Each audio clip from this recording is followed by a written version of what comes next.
Anda kembali di News Malam pemirsa. Juru bicara pemerintah penanganan COVID-19 Ahmad Yuryanto terus meminta masyarakat untuk menunda mudik jelang Lebaran di tengah wabah corona. Pandemi COVID-19 berpotensi menyebar lebih luas apabila terjadi pergerakan masyarakat.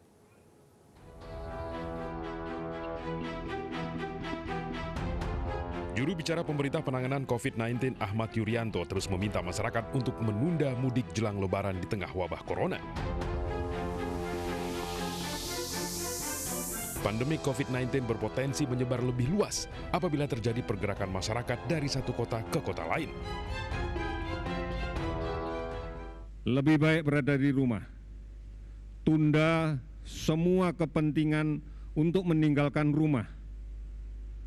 Tunda semua rencana kepergian, bukan hanya ke kampung, tetapi ke rumah saudara, ke rumah teman, ke rumah yang lainnya, tunda. Lakukan komunikasi sosial dengan menggunakan jaringan telekomunikasi yang sudah kita miliki. Sebelumnya, Presiden Joko Widodo meminta agar pemudik dari Jabodetabek yang tiba di daerah diberi status orang dalam pemantauan atau ODP Corona. Status ODP bagi pemudik kembali ditegaskan oleh Menko Kemaritiman dan Investasi Luhut Binsar Panjaitan. Pemerintah akan membuat petunjuk teknis dalam penanganan pemudik yang tiba di daerah. Pemerintah pusat dan pemerintah daerah berkoordinasi untuk memastikan kalau masih ada masyarakat yang ingin mudik, dia harus ikut masuk karantina tadi. Dan kemudian pemeriksaan kesehatan kampungnya, dan harus memastikan kampung itu pun mau menerima orang mudik, karena sekarang banyak kampung di daerah-daerah lain tidak ingin menerima mudik dari Jakarta. Meski demikian, pemerintah tetap mengajak agar masyarakat tidak perlu mudik.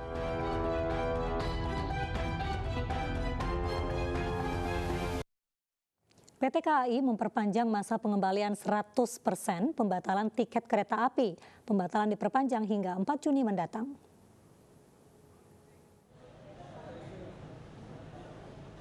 PT KAI memperpanjang pengembalian 100% pembatalan tiket kereta api dari 29 Mei hingga 4 Juni 2020. Kebijakan berkaitan dengan pencegahan penyebaran virus corona.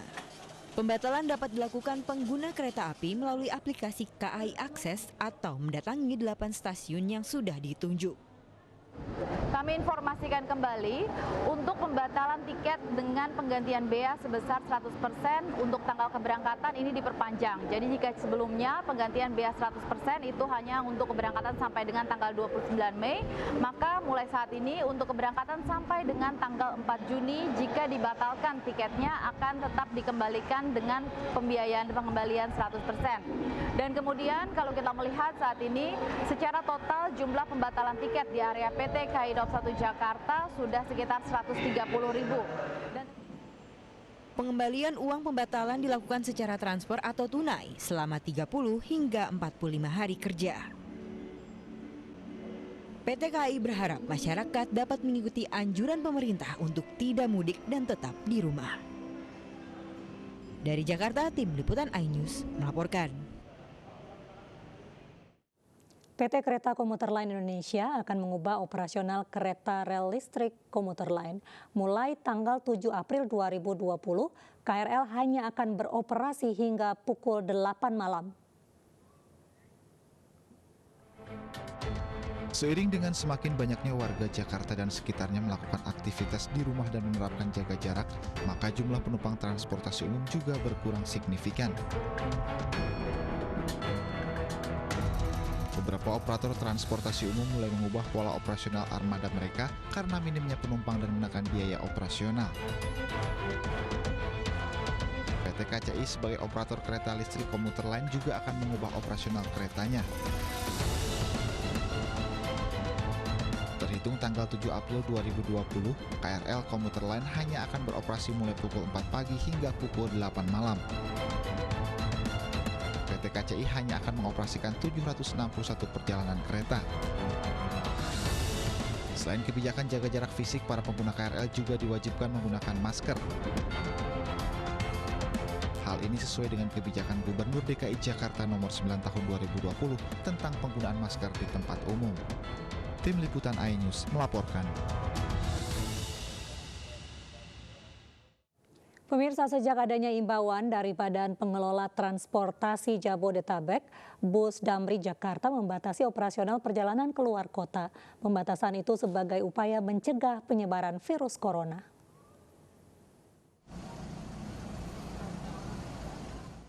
Sejumlah armada bus antar kota antar provinsi di area Pul Damri, Kemayoran, Jakarta Pusat untuk sementara tidak lagi beroperasi. Hal ini sebagai tindak lanjut rekomendasi dari Badan Pengelola Transportasi Jabodetabek (BPTJ) untuk membatasi perjalanan ke sejumlah tujuan terkait pencegahan penyebaran COVID-19. Di antaranya ke Purwokerto, Purworejo dan Cilacap, Jawa Tengah, serta Ponorogo, Jawa Timur. Namun, Damri masih melayani perjalanan ke wilayah lain termasuk Sumatera. Tidak hanya tujuan perjalanan, jumlah penumpang juga dibatasi. Kita melakukan pengurangan itu mulai dari jumlah penumpang di dalam bus, kita berikan jarak minimal itu kita renggangkan satu bangku. Jadi istilahnya kita melakukan langkah-langkah pengamanan. Sejak masa tanggap darurat, jumlah penumpang bus alami penurunan. Namun masih saja ada warga yang tetap nekat pulang kampung. Ya pulang aja, hari-hari libur, anaknya nggak ini libur di pesantren. Ya. Berapa lama pulangnya? 2 bulan. 2 bulan. Perum Bus Damri saat ini masih menunggu keputusan dari pemerintah pusat terkait pembatasan operasional. Jika nantinya rekomendasi BPTJ dipenuhi, maka seluruh jadwal perjalanan akan dihentikan. Sementara, bagi calon penumpang yang telah membeli tiket, dapat mengajukan pembatalan tiket dengan batas waktu hingga 30 hari ke depan. Dari Jakarta, Radiston Sanjaya, iNews melaporkan. Kementerian Kesehatan telah mengeluarkan pedoman pembatasan sosial berskala besar lewat Peraturan Menkes Nomor 9 Tahun 2020. Peraturan itu untuk mempercepat penanganan corona di berbagai daerah. Kementerian Kesehatan telah mengeluarkan pedoman pembatasan sosial berskala besar yang tertuang dalam Peraturan Menteri Kesehatan Nomor 9 Tahun 2020. Peraturan ini diterbitkan dalam rangka mempercepat penanganan corona di berbagai daerah. Permenkes mengatur secara detail tentang pembatasan sosial hingga formulir permohonan yang dapat diisi pemerintah daerah. Secara detail, pembatasan sosial berskala besar meliputi peliburan sekolah dan tempat kerja, sehingga diizinkan belajar dan bekerja dari rumah. Selain itu, diatur pembatasan kegiatan keagamaan, kegiatan di tempat umum, serta pembatasan kegiatan sosial budaya. Pembatasan ini bertujuan untuk mengurangi keramaian dan kerumunan massa yang berpotensi mempercepat penularan virus corona. Selanjutnya, ada pembatasan moda transportasi, di mana pengelola transportasi diminta mengurangi layanan dan pemberlakuan jarak antar penumpang. Dalam Permenkes tersebut juga diatur pengecualian pelaksanaan PSBB yang tertuang pada pasal 7, di mana supermarket, toko, dan pasar yang menyediakan bahan pokok, obat-obatan, dan migas boleh tetap beroperasi. Demikian juga fasilitas layanan kesehatan serta fasilitas umum yang memenuhi kebutuhan dasar warga. Sementara penetapan PSBB di sebuah wilayah berdasarkan permohonan kepala daerah seperti gubernur, bupati, wali kota, atau ketua gugus tugas penanganan corona. Permohonan harus disertakan data jumlah dan penyebaran kasus corona menurut waktu serta kejadian transmisi lokal, serta menyampaikan informasi kesiapan daerah. Selanjutnya, Menteri Kesehatan mempunyai waktu paling lambat 2 hari sejak permohonan diterima untuk menetapkan PSBB. Tim Liputan iNews melaporkan. Sekretaris Jenderal Kementerian Kesehatan Oscar Primadi dalam telewicara di iNews sore tadi menegaskan tidak ada penutupan sarana transportasi publik dalam penerapan pembatasan sosial berskala besar. Kementerian Kesehatan akan merespon cepat pengajuan PSBB oleh daerah. Dan pemirsa, berikut kita simak cuplikan dialog iNews sore tadi. Mekanisme pengajuan PSBB dari daerah ke pusat ini, Pak. Ya, tentang dari kepala daerah ya, baik dari gubernur, dari wali kota, dari bupati, yang kemudian dari usulan-usulan tadi memang harus dilengkapi dengan data-data. Data dukung ini diperlukan dari sisi bukti epidemiologis, misalnya peningkatan jumlah kasus menurut waktu, peta penyebarannya menurut waktu, kemudian transmisi lokalnya bagaimana, dan tentunya hal-hal yang berkenaan dengan kesiapan daerah. Sekali lagi, ini bukan persoalan birokratis,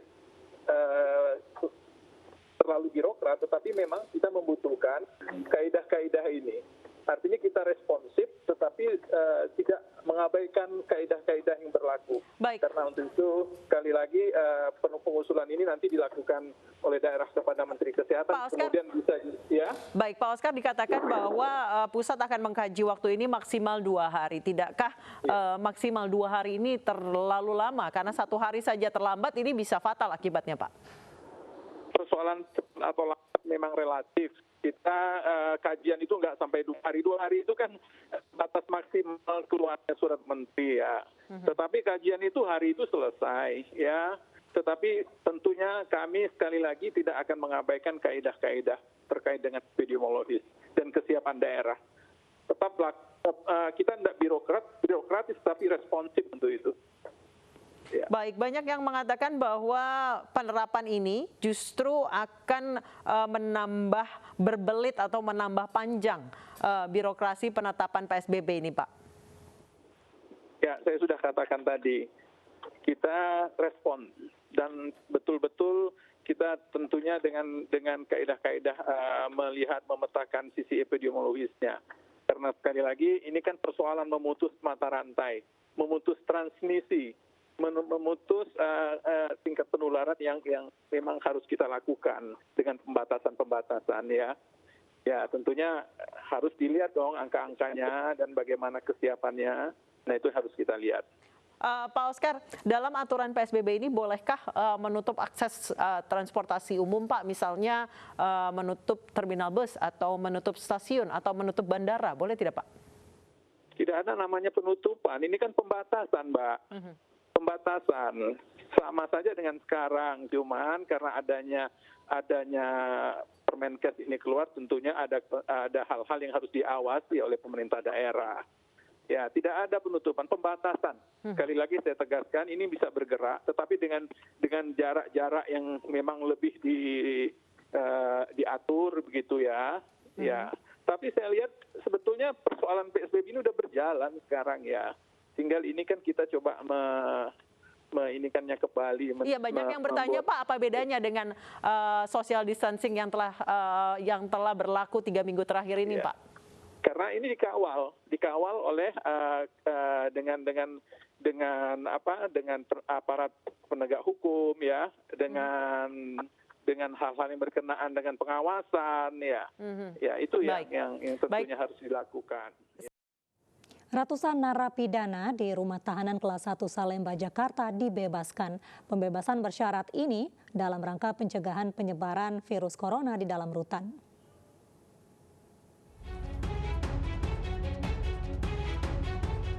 ...176 narapidana di Rumah Tahanan Kelas 1 Salemba, Jakarta bebas bersyarat. Para napi ini mendapat hak asimilasi dan integrasi dalam rangka pencegahan penyebaran virus corona. Seluruh napi yang dibebaskan telah menjalani setengah masa hukuman yang mayoritas merupakan kasus pidana umum. Sesuai dengan Permen Kumham nomor 10 tahun 2020, sesuai dengan amanat tersebut, kita melakukan asimilasi bagi warga binaan kita yang sudah menjalankan setengah masa pidana, namun untuk pidana umum.